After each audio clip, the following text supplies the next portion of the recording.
আসসালামু আলাইকুম।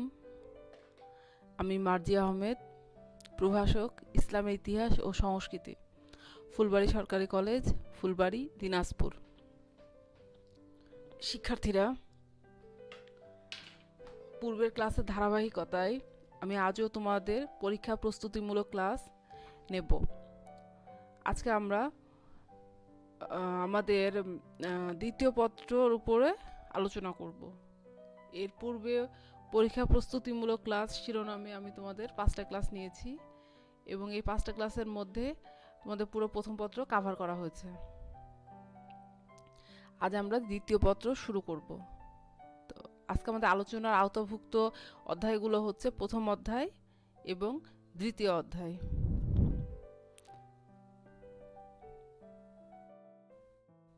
আমাদের দ্বিতীয় পত্রে প্রথম অধ্যায়ের শিরোনাম হচ্ছে ভারতে মুসলিম শাসন প্রতিষ্ঠা এবং দ্বিতীয় অধ্যায়ের শিরোনাম দিল্লি সালতানাত যুগ 1206 থেকে 1526 খ্রিস্টাব্দ পর্যন্ত।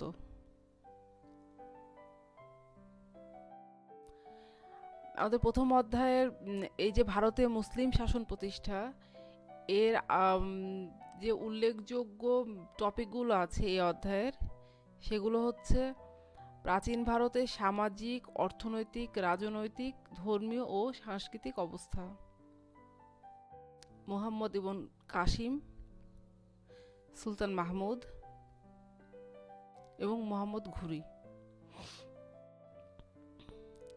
তো প্রাচীন ভারত বলতে আসলে যে মোহাম্মদ ইবন কাসিম যখন সিন্ধু জয় করেন, ঠিক তার মানে অব্যবহিত পূর্বে ভারতের আসলে সামগ্রিক চিত্রটা কি ছিল, এটি আমাদের এই অংশে আলোচিত হয়েছে। মূলত ভারতের সেই সময় সামাজিক অবস্থা কীরকম ছিল, অর্থনৈতিক, রাজনৈতিক সব বিষয়গুলো নিয়েই মানে আলোচনা হয়েছে। দেখা যাচ্ছে এখান থেকে তোমাদের সৃজনশীল প্রশ্ন আসে, আবার 2 মার্কের টিকা এইরকমও আসতে পারে। সেক্ষেত্রে সুলতান মাহমুদ বা মোহাম্মদ বিন কাসিমের সিন্ধু বিজয় যদি তোমাদের সৃজনশীলটা আসে, তাহলে দেখা যাচ্ছে যে খ অংশে যে 2 মার্কের প্রশ্ন আছে সেটা মানে কখনো ভারতের সামাজিক অবস্থা বা কখনো রাজনৈতিক, অর্থনৈতিক এভাবে অল্টারনেট করে করে আসে। আর যদি পুরো উদ্দীপক দিয়েই একটা প্রশ্ন হয়, সেক্ষেত্রে এই অংশটা থেকে কাভার করা হয়। তখন আমরা দেখেছি যে সুলতান মাহমুদ বা মোহাম্মদ ঘুরি অংশ থেকে আবার টিকা প্রশ্নগুলো আসে। আর আমি বারবারই বলেছি যে তোমাদের এমসিকিউর জন্য আসলে কখনোই মানে কোনো সিলেবাস বা সাজেশন হয় না, এটার জন্য পুরো বই পড়তে হবে। আর দ্বিতীয় পত্রের জন্য বিশেষ করে এই অংশটুকু খুবই গুরুত্বপূর্ণ এমসিকিউর জন্য, এজন্য কোনো কিছু বাদ দিয়ে পড়া যাবে না। এমসিকিউর জন্য পুরো বই তোমাদের পড়তে হবে। সেক্ষেত্রে তোমরা যে কোনো একজন রাইটারের বই নিয়ে একেবারে এটা লাইন বাই লাইন তোমাদের কাভার করতে হবে এবং নিজেকে যাচাইয়ের জন্য কোনো কোনো ভালো গাইড থেকে তার অনুশীলন অংশে গিয়ে বারবার অনুশীলন করলে নিজেকে যাচাই করতে সুবিধা হবে। তো যাই হোক, মোহাম্মদ ইবন কাসিমের এই অংশ থেকে প্রশ্ন আসে যে মোহাম্মদ ইবন কাসিমের নিজে সিন্ধু বিজয় করেছিলেন এবং তারপর পরে উনি আবারও তার দেশে ফিরে যান। তো এই শুধু বিজয় করে আসলে তারপরে তার কোনো কার্যক্রম ছিল না, তো আসলে এটি কি নিষ্ফল বিজয় ছিল কি না, এই ধরনের প্রশ্ন অনেক সময় এসে থাকে। তো তোমরা এই অংশটি পড়বে। আর সুলতান মাহমুদ অংশ থেকে প্রশ্ন আসলে যে তার যদি 2 মার্কের প্রশ্ন হয়, সেক্ষেত্রে সোমনাথ মন্দির প্রশ্নটি বেশি আসে, বারবারই ঘুরে ঘুরে আসে। আর যদি সৃজনশীল হয় তাহলে ডিটেলস প্রশ্ন হবে আর কি। আর মোহাম্মদ ঘুরি অংশ থেকে তোমরা তরাইনের প্রথম যুদ্ধ এবং তরাইনের দ্বিতীয় যুদ্ধ এই অংশটি ভালোভাবে পড়বে। তো আমাদের প্রথম অধ্যায়ে মূলত এই বিষয়গুলোই ছিল, তো এগুলো একটু তোমরা দেখবা। এরপর আমরা আলোচনা করব দ্বিতীয় পত্র নিয়ে। আমাদের যে দ্বিতীয় অধ্যায় নিয়ে। আমাদের দ্বিতীয় অধ্যায়ের শিরোনাম হচ্ছে দিল্লি সালতানাত যুগ। এই দিল্লি সালতানাত যুগ 1206 থেকে 1526 খ্রিস্টাব্দ, এতে মোট 5টি রাজবংশ শাসন করেছিল। এই রাজবংশগুলো হচ্ছে প্রথমেই মামলুক বা দাস বংশ। মামলুক বা দাসেরা 1206 সালে তাদের শাসন শুরু করে এবং 1290 পর্যন্ত তাদের শাসনকাল ছিল। তো মোহাম্মদ ঘুরি কি করেছিলেন, তার সাথে করে যেসব যোগ্য সেনাপতি নিয়ে এসেছিলেন তাদের মধ্যে উল্লেখযোগ্য ছিলেন কুতুবউদ্দিন আইবেক। তো মোহাম্মদ ঘুরি আসলে তরাইনের দ্বিতীয় যুদ্ধে ভারতের মানে উত্তর ভারতের বেশিরভাগ অঞ্চল জয় করেন এবং তিনি পরবর্তীতে এখান থেকে ফিরে যান তার নিজের রাজ্যে। এবং কুতুবউদ্দিন আইবেক তারপরে দিল্লি শাসন করা শুরু করেন এবং পরবর্তীতে তিনি তার শাসন অব্যাহত রাখেন এবং তার বংশের তার উত্তরাধিকারীরা পরবর্তীতে দিল্লি শাসন করেছিল। তো দেখা যাচ্ছে কুতুবউদ্দিন আইবেক সম্পর্কে সেইভাবে বড় প্রশ্ন কখনো হয় না, আসলে টিকায় আসবে।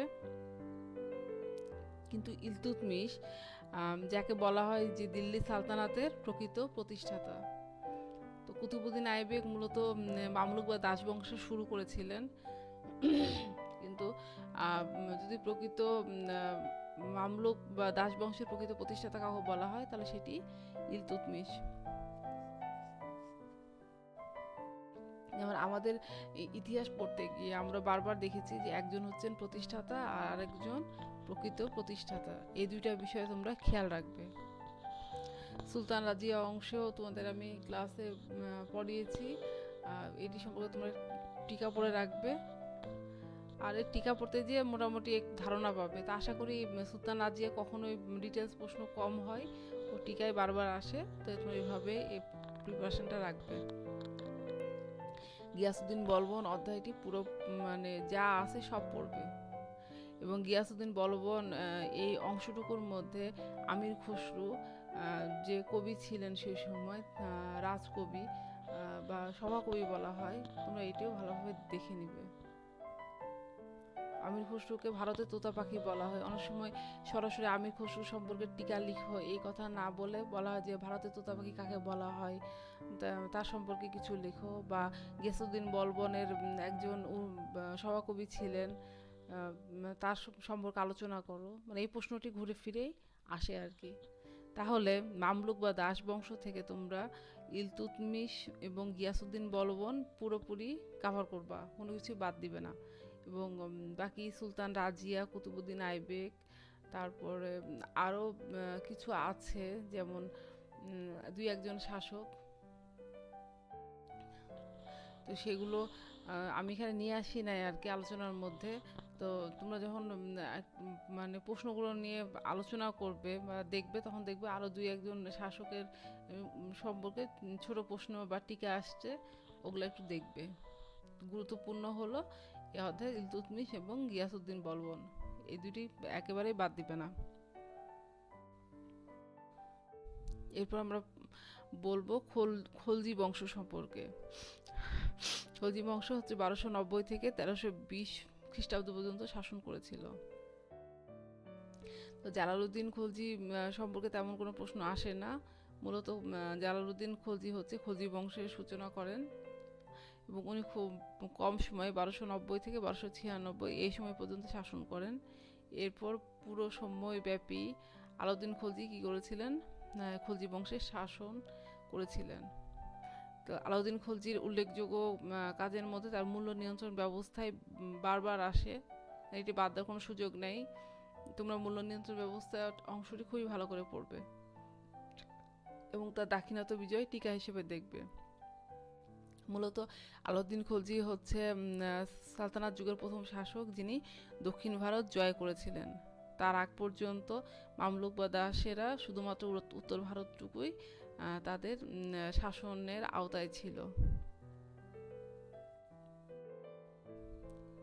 এরপর আমরা আলোচনা করব তুঘলক বংশ সম্পর্কে। তুঘলক বংশে মুহাম্মদ বিন তুঘলকের উচ্চাভিলাষী যে পরিকল্পনা সমূহ ছিল সেগুলো তোমরা ডিটেলস পড়বে।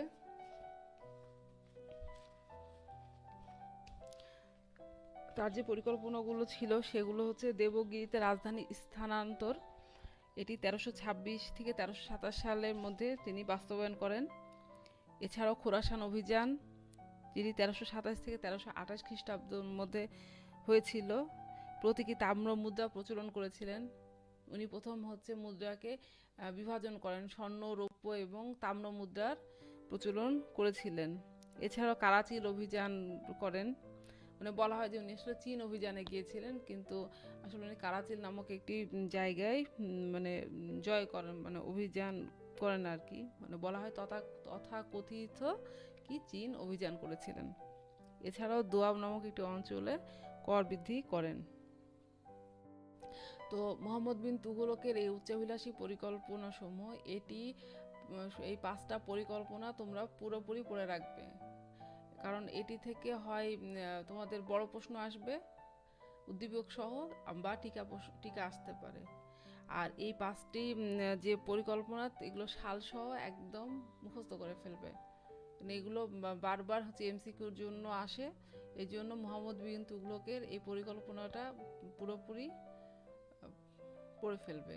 এবং ফিরোজ শাহ তুগলকও তোমরা ডিটেলস পড়বে, মানে তুগলক বংশ থেকে এই 2জন শাসক সম্পর্কে কোনো কিছু বাদ দিবে না। আর সৈয়দ বংশতে ডিটেলস কোনো পড়ার কিছু নেই, এটা এমসিকিউর জন্য একটা প্রিপারেশন রাখবে। এছাড়াও দিল্লি সালতানাতের যে শেষ রাজবংশ লোদি বংশ, তারা 1451 থেকে 1526 খ্রিস্টাব্দ পর্যন্ত শাসন করেছিল।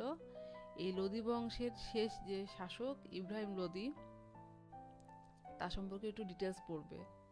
আর এই ইব্রাহিম লোদিকে পরাজিত করেই ভারতে মুঘলরা তাদের শাসন শুরু করে। দিল্লি সালতানাত যুগের অবসান ঘটে ইব্রাহিম লোদির মাধ্যমে, এবং ভারতে মুঘল সাম্রাজ্যের সূচনা হয়, এবং যার সূচনা করেছিলেন জহিরুদ্দিন মোহাম্মদ বাবর 1526 খ্রিস্টাব্দে। তো আজকে তাহলে আমাদের এই পরীক্ষার যে প্রস্তুতিমূলক ক্লাস, এই ক্লাসে প্রথম এবং দ্বিতীয় অধ্যায়ের আলোচনা এটুকুই। সামনে আমরা মুঘল শাসন এবং তার পরবর্তী যে অধ্যায় আছে, অর্থাৎ 4র্থ অধ্যায় নিয়ে কথা বলবো। আজ এই পর্যন্তই।